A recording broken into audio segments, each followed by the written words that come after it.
बहुत स्वागत है आपका उस शो में जिसका नाम है प्राइम एट 4। प्राइम एट 4 में पूरे दिन की वो अहम खबरें जिनमें प्राइम टाइम में छाने का होता है मादा आपको दिखाता हूं, बताता हूं। सबसे पहले आज की वो खबरें जो रहने वाली हैं फोकस में आपको दिखाएंगे। केजरीवाल दिल्ली में गए हार, क्या पंजाब में भी जाएगी सरकार? क्यों कर रहे हैं हम ऐसा, बताएंगे। कहां है आम आदमी पार्टी के फरार विधायक अमानतुल्लाह, किन किन राज्यों में मचा है उनको लेकर हल्ला, यह भी आपके सामने होगा। प्राइम एट 4 बताएगा हरियाणा में गब्बर का match fix, Saini versus Vij. ये खबर बहुत ध्यान से देखिएगा। और इलाहाबादिया का खत्म खेल, कितने साल की हो सकती है जेल। आखिरकार आप अपने कर्मों के हवाले होते हैं कैसे, आपको बताऊंगा। लेकिन पहले यह खबर उत्तर प्रदेश के मैनपुरी से।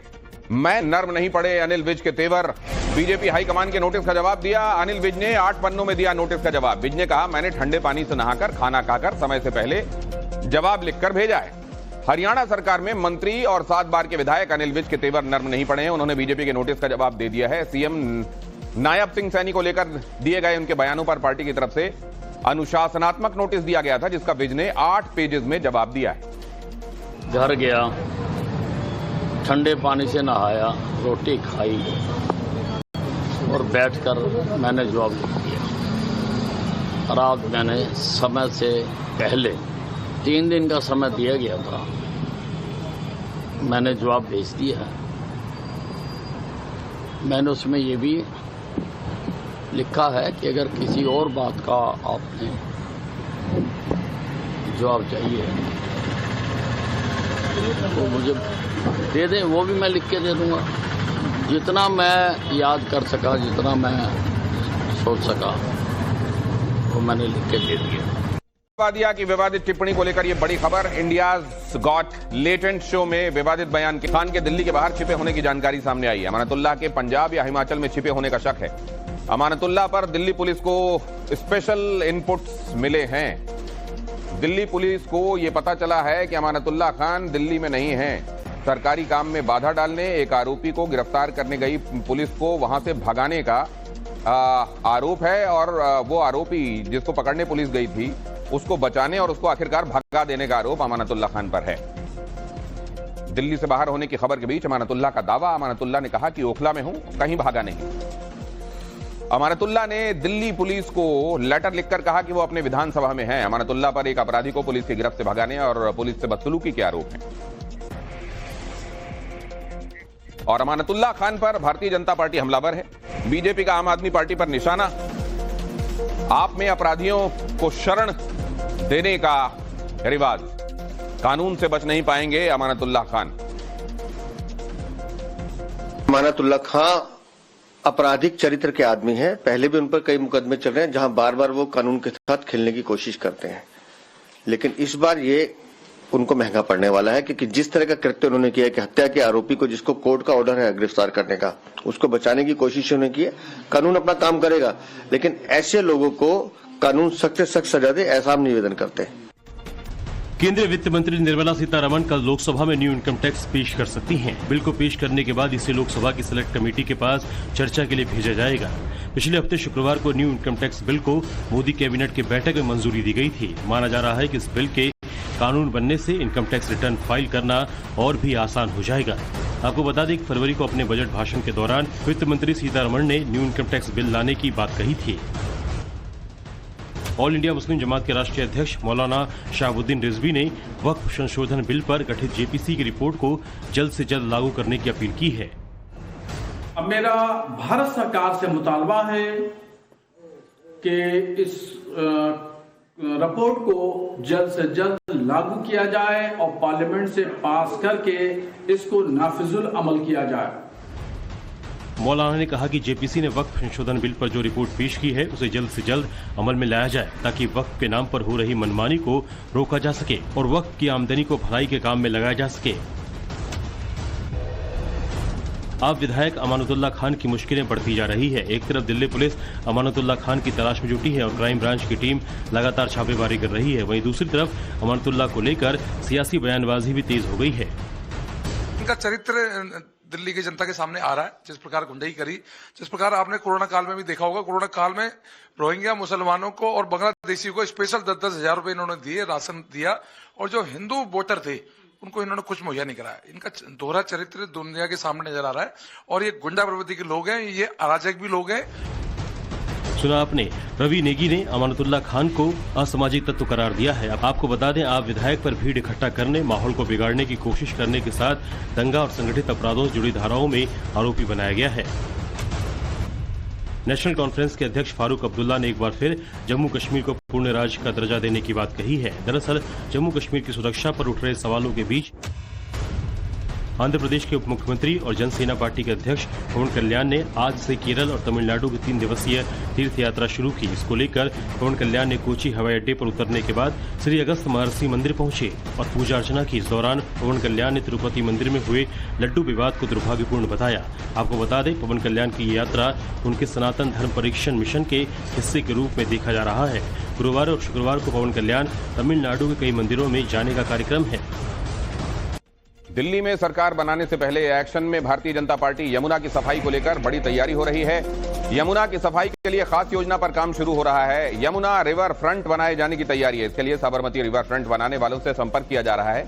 यमुना नदी के किनारे और सीवेज ट्रीटमेंट प्लांट बनाए जाएंगे। यमुना में गिरने वाले इंडस्ट्रियल वेस्ट को रेगुलेट किया जाएगा और दिल्ली सरकार की पहली कैबिनेट में यमुना को लेकर बड़ा फैसला हो सकता है।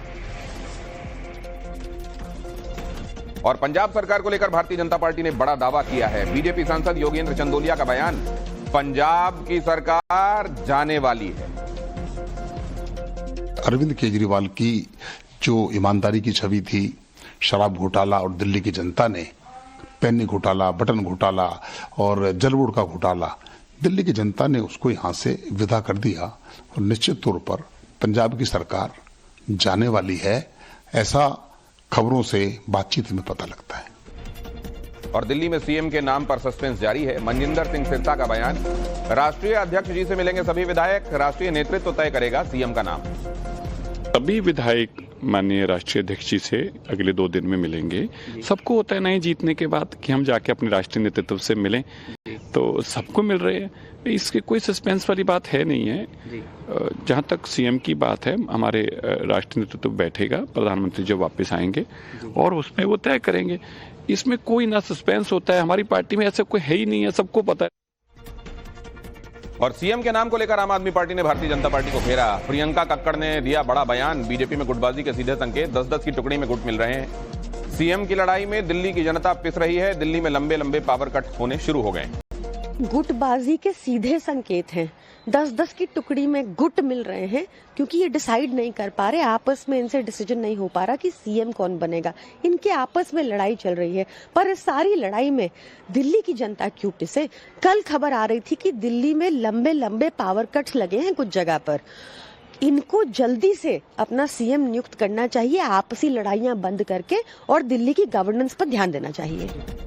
पावर कट तो है, लेकिन किन संदर्भों में है ये भी देखना होगा। आगे आपको दिखाएंगे। महादा श्रद्धालुओं ने डुबकी लगाई। वॉर रूम से महाकुंभ की मॉनिटरिंग लगातार करते रहे सीएम। महाकुंभ में माघ पूर्णिमा का स्नान चल रहा है।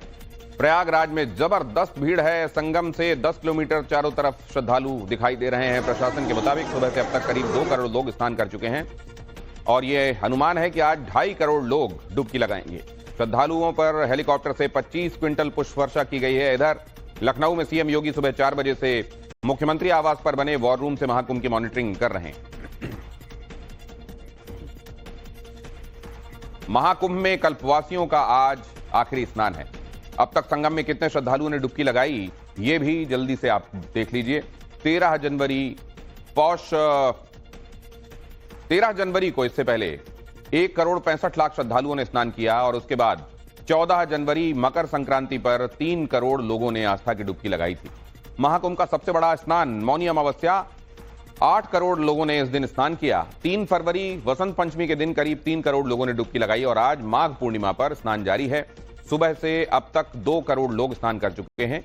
13 जनवरी से पौष पूर्णिमा से लेकर अब तक माघ पूर्णिमा तक रिकॉर्ड 47 करोड़ से ज्यादा लोगों ने स्नान किया है। 13 जनवरी से अब तक पिछले 1 महीने में 47 करोड़ से अधिक श्रद्धालु मां गंगा, यमुना और सरस्वती की त्रिवेणी में आस्था की डुबकी लगा चुके हैं। आज महाकुंभ का 30वां दिन है। आज कल उपवास भी समाप्त हो रहा है। 13 जनवरी से अब तक करीब 47 करोड़ से ज्यादा श्रद्धालु स्नान कर चुके हैं, जिसमें 10 लाख से ज्यादा विदेशी श्रद्धालुओं ने पवित्र संगम में डुबकी लगाई। कुंभ आए विदेशी श्रद्धालु बेहद प्रसन्न और संतुष्ट नजर आए। People have been so incredible. It's unique in the world.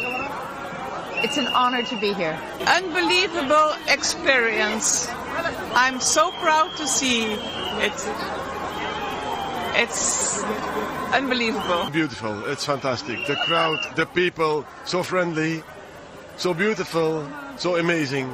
It's the best place on the world for today. Enjoy enormously.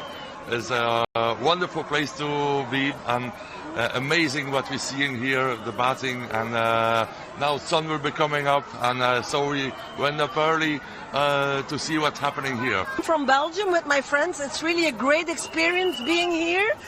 It's once of a lifetime experience.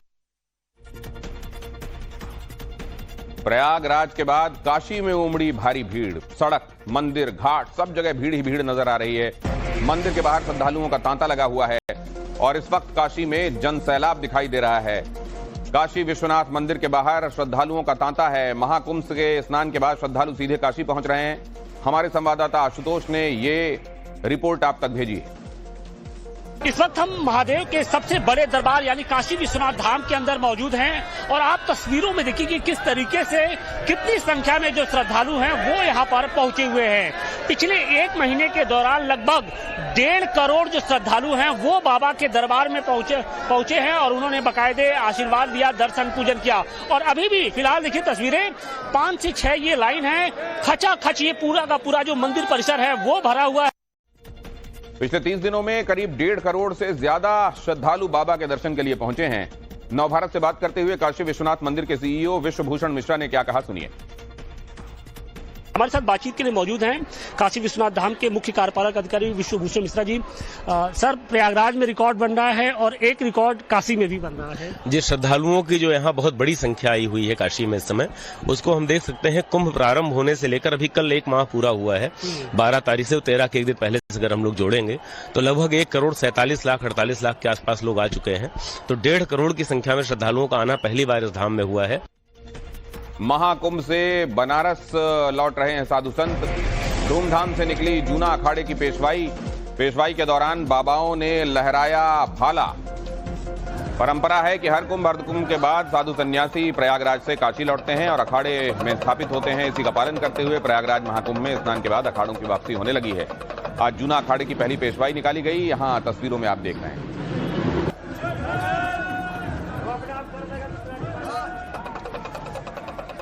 और उत्तर प्रदेश के अयोध्या राम जन्मभूमि मंदिर के मुख्य पुजारी आचार्य सत्येंद्र दास का निधन हो गया। वो करीब 80 वर्ष के थे। आचार्य सत्येंद्र दास लंबे वक्त से बीमार चल रहे थे। आज उन्होंने लखनऊ के एसजीपीजीआई में आखिरी सांस ली।